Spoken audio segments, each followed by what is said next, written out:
Bonjour à tous, on se retrouve aujourd'hui pour apprendre à utiliser les bases de Google Classroom. Quand vous utilisiez un PC ou un téléphone mobile, il faut tout d'abord télécharger l'application Google Classroom à partir de Google et à partir d'une adresse Gmail gratuite. Comme ce tuto s'adresse à une majorité d'adolescents, j'ai décidé de vous expliquer comment l'utiliser à partir de votre téléphone mobile. Une fois que l'application Google Classroom est téléchargée sur votre appareil, l'icône de l'application apparaît. Il s'agit d'une icône pastille fond blanc avec un tableau vert. Vous le voyez en haut à gauche de cet écran. Une fois que c'est téléchargé, vous pouvez l'utiliser. Vous allez voir apparaître cette image et il vous faut donc, vous, en tant qu'étudiant, rejoindre un cours et ne pas créer un cours. Pour ce faire, vous allez cliquer sur le plus en haut à droite qui s'affiche à côté du mot Google Classroom. On y va? On va donc vous proposer de rejoindre un cours. L'objectif, c'est d'utiliser le code du cours qui vous a été transmis. En général, c'est le code que l'enseignant vous a transmis par WhatsApp, par mail ou par Pronote, puisque ici, nous utilisons l'ENT Pronote. Le code du cours se compose de chiffres et de lettres. Je vous invite fortement à utiliser l'action copier-coller pour éviter de faire des fautes de frappe. Ici, on va utiliser le clavier du téléphone pour que vous compreniez réellement comment ça fonctionne. Vous voyez qu'en haut à droite s'affiche tout de suite « Rejoindre le cours ». Ça veut dire que Google a déjà pré-reconnu le cours qui a été établi par l'enseignant et auquel correspond un cours déjà créé. Vous n'avez pas à vous occuper de ce code, c'est Google qui le génère à la demande de l'enseignant. Donc ici, on va utiliser donc tout de suite « Rejoindre le cours ». Cela peut prendre quelques minutes en fonction bien sûr de la qualité de votre connexion. Vérifiez que ça correspond bien au niveau de classe dans lequel vous appartenez et bien sûr avec l'enseignant avec qui vous travaillez.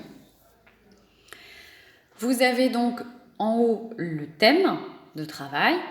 On est bien sur un cours de 3e puisque l'élève est inscrit en 3e.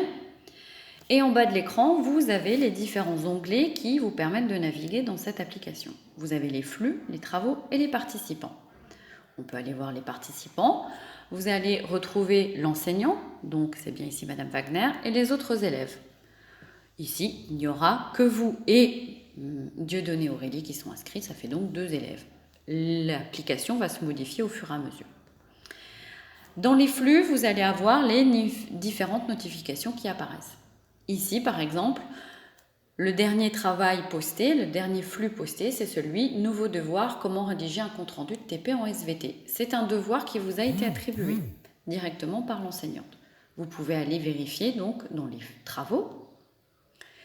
Et vous avez ici donc les différents cours qui ont été préparés par l'enseignant. Nous, ce qui nous intéresse, c'est le dernier. C'est ce que vous avez à rendre en tant qu'élève pour la semaine prochaine, en route vers la seconde.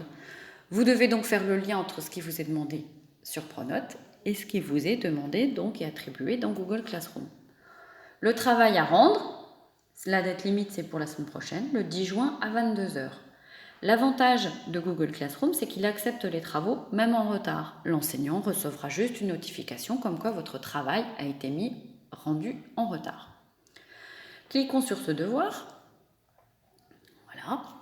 Comment rédiger un compte-rendu de TP en SVT? Vous avez donc ici le titre du devoir, ensuite donc les points et le commentaire. Vous avez un petit détail. Votre devoir, devoir attribué. Donc cliquons sur le devoir attribué. Vous avez la copie qui s'affiche en cliquant ici. Vous avez tous les détails et ici, vous avez la zone pour cliquer pour la réponse. Le mieux, c'est donc d'ouvrir votre travail dans une nouvelle fenêtre avec Google Drive pour que vous puissiez modifier votre copie. L'enseignant la recevra ainsi en version Google Doc pour pouvoir la modifier. Vous avez l'onglet crayon qui apparaît pour pouvoir modifier. Vous cliquez sur l'onglet crayon. L'application vous demandera d'installer Google Docs. Allez-y, ça peut prendre quelques minutes.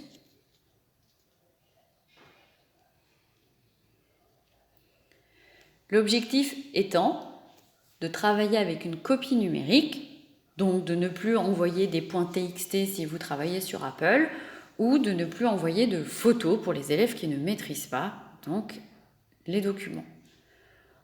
On retrouve donc une interface qui ressemble à Word ou OpenOffice en fonction de ce que vous utilisez. Une fois que l'installation est faite, vous cliquez sur Ouvrir. Ça peut prendre quelques minutes en fonction de votre connexion également. L'avantage de Google Classroom, c'est que en général, l'enseignant aura prédéfini une grille d'évaluation que vous pourrez retrouver en retour lorsque vous retrouverez votre copie. Je fais sur Continuer.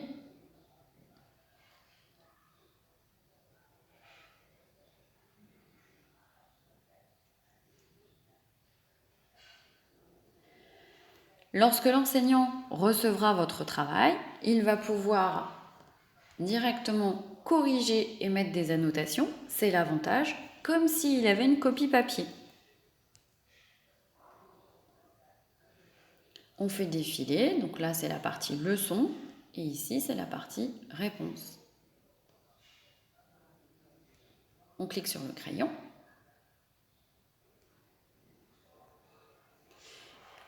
Et vous allez pouvoir modifier votre travail et proposer votre réponse en fonction des exercices qui vous sont demandés. Voilà. Vous faites valider en haut, OK. Et ensuite, vous allez pouvoir envoyer votre travail. Vous pouvez avoir accès à de nombreuses suggestions. Je vous laisse découvrir. Vous n'avez pas à accéder à ça. Refusez.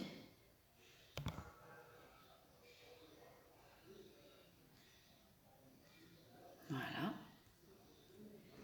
Vous enregistrez. Les modifications ont été enregistrées. Vous fermez.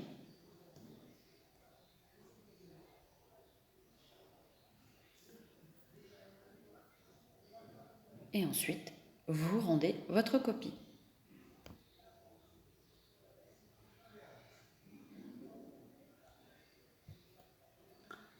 On vous demande ici, soit vous pouvez ajouter une pièce jointe, si effectivement vous avez décidé d'ajouter quelque chose qui peut enrichir votre travail, et sinon, donc, rendre le devoir. On vous demande bien donc de rendre votre devoir, si vous êtes sûr, vous cliquez, et votre enseignant, en retour, recevra votre copie. Vous avez bien l'onglet, donc la notification, devoir rendu, avec ici en haut à droite, remis. En espérant que ce tuto vous aura aidé et vous permettra donc de pouvoir travailler à distance avec votre enseignant. Bon courage à tous!